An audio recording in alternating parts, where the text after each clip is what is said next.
After an opening event that saw the Serpent Speeders absolutely dominate and get the gold, we move to a team event in Event 2 of Season 4 of Tour de Endurance. It's balancing, another event we saw from the qualifiers. We'll see how the teams do this time in the main league after many teams struggled in this event in the qualifiers. Of course, I'm Ramen Powder and I'm joined by Angus.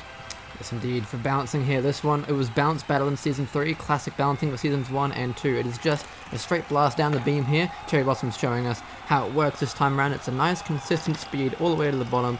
Keep it clean and cumulative. There you see 354 is what the Cherry Blossoms get with 2 finishes. That is still a very good run, but the run order here is going to be reverse championship so far. So Hell Clowns will start, Serpent Speeders will finish. The current record still from Grayscales in Season 2, an astonishing 476. Will anyone be able to beat that today as Hell Clowns start us off?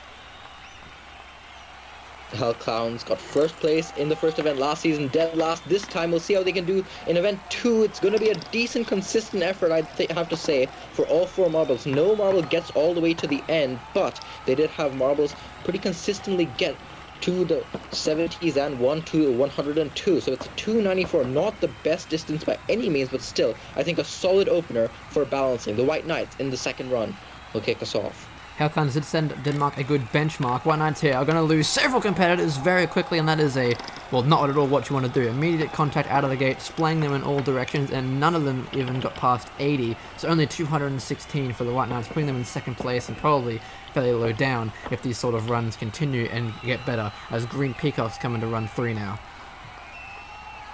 The defending champions didn't have the best opening event. We'll see what they can do in balancing. They have 2 marbles still on, other 2 have dropped. Ooh, they will get 1 finisher, 1 marble will just barely miss out, but that's still going to be a pretty good run. Not the most consistent though. We'll have to see how it stacks up to the Hell Clowns, and it is better based on that finisher and that 120. It's 355. That is better than the Hell Clowns. We'll see how that stacks up to the rest of the field.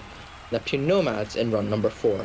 Now Green Peacocks have a great benchmark here. That 355 has already beaten the winning run by the Cosmonauts in the qualifiers. Neptune Nomads have a consistent run going, but Green Peacocks are looking very good, already having a score better than the winning run from the qualifiers. Neptune Nomads, it looked pretty good. No finishes though, and a 333, another above 300 score. Perhaps the conditions a bit easier this time, as we've seen much better runs compared to what we've seen in the qualifiers, such as sprinters in run 5 starting the second quarter.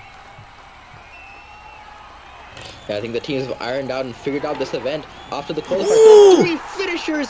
Citrus Sprinters will get 3 marbles all the way to the end. That will surely take the lead. The other marble also did a decent job of getting to the middle part of the beam, but with 3 finishers, Citrus Sprinters 462 easily surpassed the total of the Green Peacocks. Fantastic from them.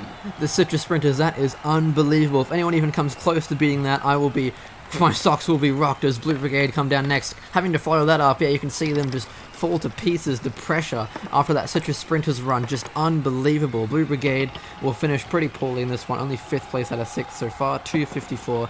Not the best, not what they were hoping for whatsoever, but we'll see where it stands up at the end as the Honeycombs come down next in run 7.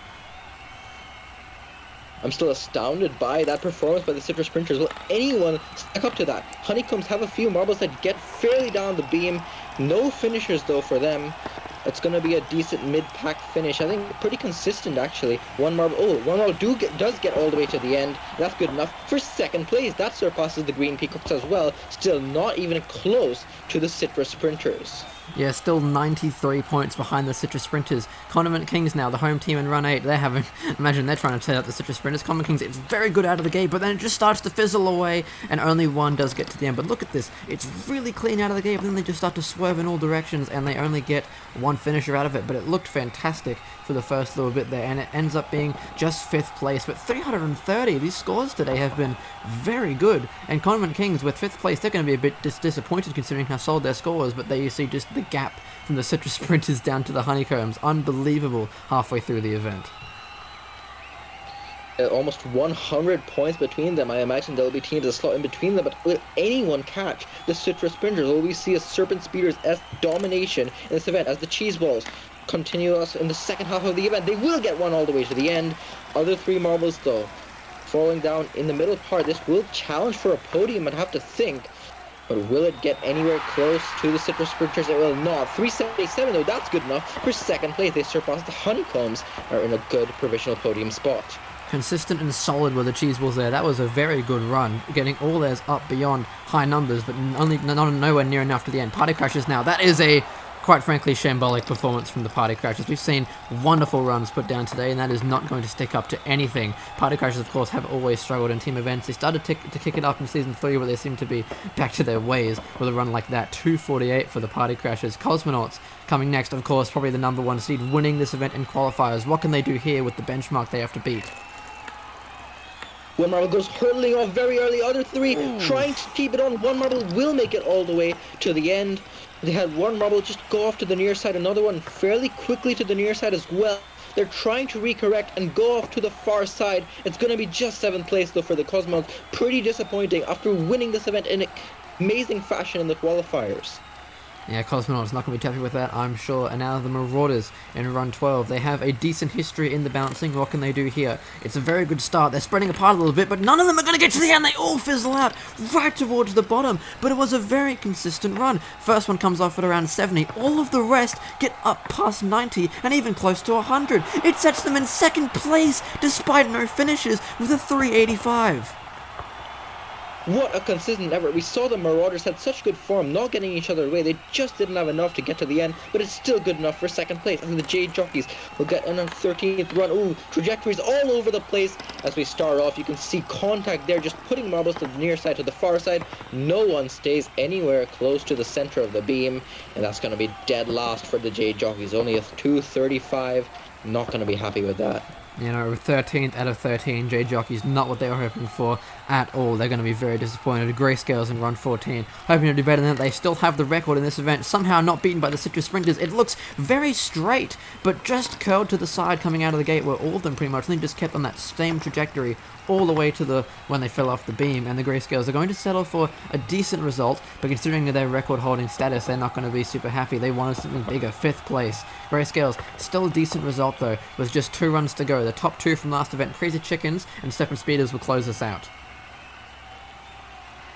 Crazy Chicken had a brilliant opener. Will have for marbles that stay on. 2 marbles all the way to the end. The other 2 marbles also did decent. You can see first marble drops down, I think a 60 or a 70 for them. Their 3rd marble also pretty far down, so that's good enough for second place. Within that gap between first and second, many teams are putting themselves in that gap. The Crazy Chickens have done it. They might be on for another podium as the Serpent Speeders, as a gold medalist from the first event. We'll see how they finish the event. It's a great start for the Serpent Speeders, keeping it clean down the bottom. Look at this again! Whoa, that's unbelievable! 3 finishes again! And the 4th one, I don't know, there's that 4th one, that's going to be really close. Did they just beat the Citrus Sprinters? It's up towards 100. The Serpent Speeders, they've done it again! They've broken 2 records in 2 events to start Tour Endurance Season 4 with 2 golds. I cannot believe what I am seeing. The Serpent Speeders in the final run of the day, they have just beat the Citrus Sprinters and beaten it in the best possible way.